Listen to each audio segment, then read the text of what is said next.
যে পানি খুব পরিষ্কার কাচের মতো স্বচ্ছ, সেই পানিতে মাছ পাওয়া যায় না। অপরদিকে যে পানি ঘোলা শ্যাওলা কচুরিপানা থাকে, সেই পানিতেই অনেক মাছ পাওয়া যায়।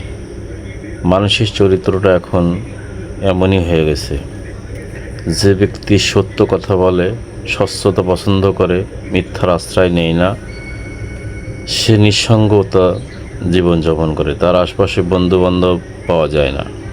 যে ব্যক্তি খুব সুন্দর করে মিথ্যের অভিনয় করতে পারে, মিথ্যে ভালোবাসা দেখাইতে পারে, তারকেই মানুষ এখন বেশি পছন্দ করে। তার আশপাশে বন্ধুবান্ধবের অভাব হয় না।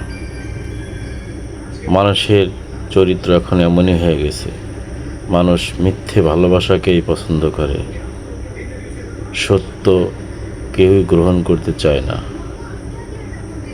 এটাই বাস্তবতা। ধন্যবাদ।